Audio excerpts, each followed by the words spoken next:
What's up, everybody? Thanks for tuning into this episode of English Turks, where I review your favorite Turkish series with or without English subtitles.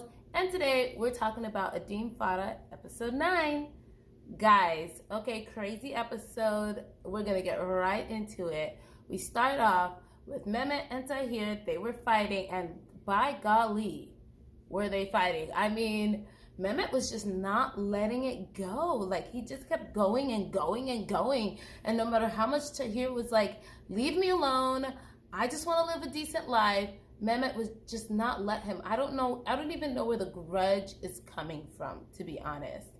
Because, yes, Ali Ghalib's whole entire crew has been on Mehmet's radar. But why is it that specifically he has so much hatred against Tahir? Now, there are some speculations. We'll let you know as we go on into the episode. Eventually, Mehmet does end up leaving, and then Farah comes into the apartment. They argue, she leaves, and now they're just having an argument. Well, Tahir goes and visits Ali Ghalib, and he's like, listen, I want the club, and I don't want to do any more dirty business. I just want to have a simple life. Leave me alone. And because Vera had forced Ali Ghalib to write like the mission is canceled to him and all that stuff, Ali Ghalib had no choice but to say, okay, I'm not gonna argue with you. Do what you want. You're good. So they have that going on, and then all the way on the other side, we have Gonul and we have Khan. And honestly, hot mess. Gonul was kind of freaking me out, but I'm glad there was some clearing up to that. So basically, her and Khan decide they're going to get married. He buys rings, the whole shebang. Now, the next morning, we have Karim Shah, who decides with Sebide, I think that's her name, the mute one. Sebide and Karim Shah decide to use Farah's phone to text Tahir, because Karim Shah realizes that they probably had an argument. And so because they couldn't text in Turkish, they decided to send emojis. So he sent an angry one, and then he sent like another face emoji, and then he sent like a family one, and then he sent a dinner one, and all that stuff. Well, at this point, Tahir's at the club. He's kicking out, oh my gosh, Bekir. I tried to do my best to remember everybody's name this time. So Bekir, which is the nephew, he kicks him out. He's like, the club is not yours anymore. I have the club, da da da. And honestly, Bekir has no guts. He has no guts, so he deserves no glory. And so he leaves. Tahir's taking over the club. And when he gets all these text messages, he decides to go to Farah's house and bring her flowers. Farah, having no clue what's going on, this is like, okay, why are you giving me this? And she's like, I'm leaving. I have things to do. She's going to go look at a house that she could rent, for them to move, since so much stuff has happened at the apartment. But Tahir intercepts it and pulls her into the car. She likes it, but she pretends like she's angry. They drive over to the club. He shows her the club and everything, and they have a moment at the club because basically, Tahir's confessing to Farah, I want you. I love you. I want you. I don't know what this feeling is. And you know what? It does befit his personality. At first I was thinking, wow, he's a little bit a little bit open, but he's just one of those straightforward type of people. And so he doesn't really hide things, and he tells his feelings as it is. He's done it with Ali Ghalib. He's done it with Mehmet. And why would it be any different for Farah? So he's telling Farah, listen, I want to be with you. And they share that moment, but Farah pulls herself out of it. And he's like, why can't you allow yourself to be happy? Just allow yourself to be happy. Farah leaves. She ends up going back to her house, and Gonul comes and is like, can I stay here? I don't want to stay with my family, even though I'm angry with you, and I'll be gone tomorrow. And then Farah finds out that her and Khan plan to get married. So she tries to intercept it, but Gonul makes her promise not to tell her brother and not to tell her parents. So what Farah ends up doing is calling Tahir and asking him for his help.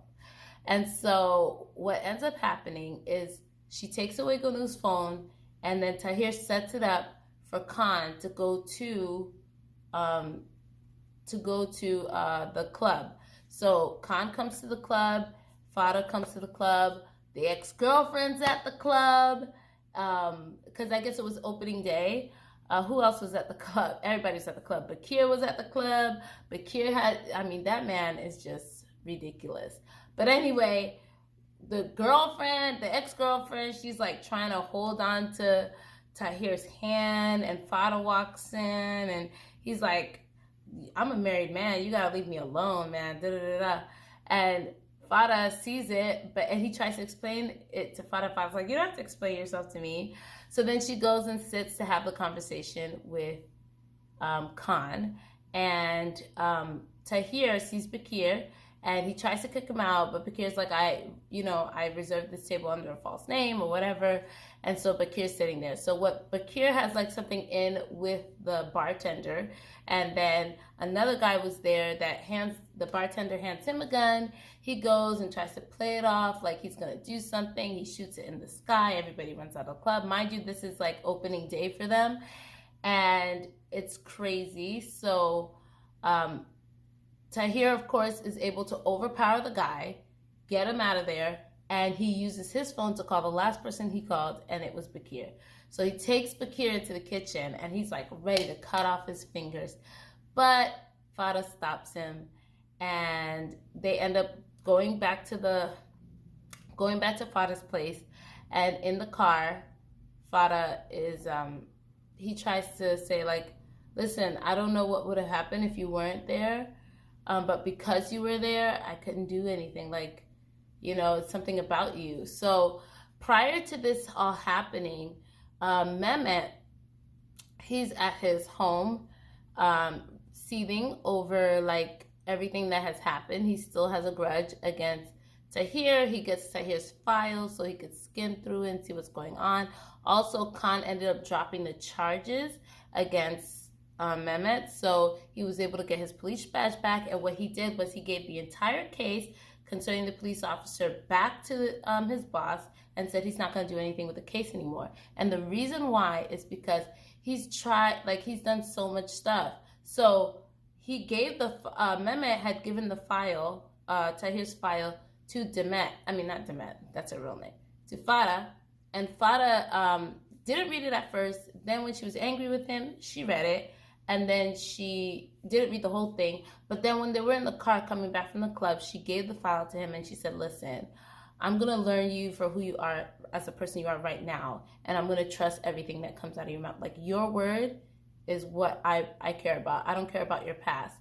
And that really touched Tahir. And he takes the file. He brings it back to the commissioner at his house.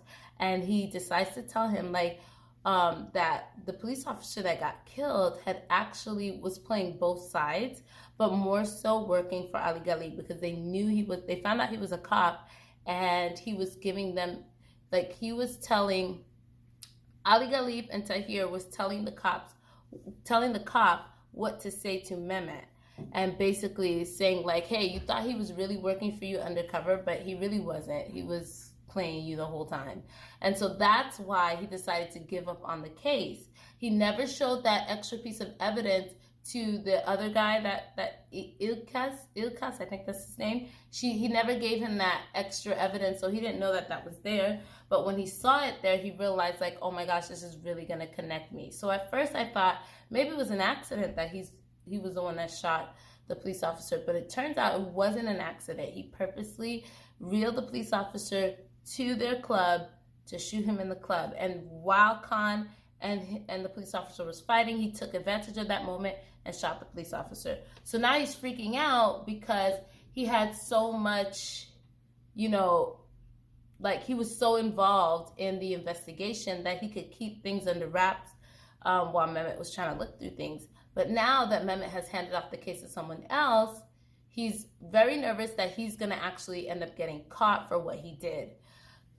So Mehmet decides he's angry. He's angry that Tahir told him this, and he still wants to get at him. And so what he decides to do is he decides that he's going to get his old nemesis and bring his own nemesis to him.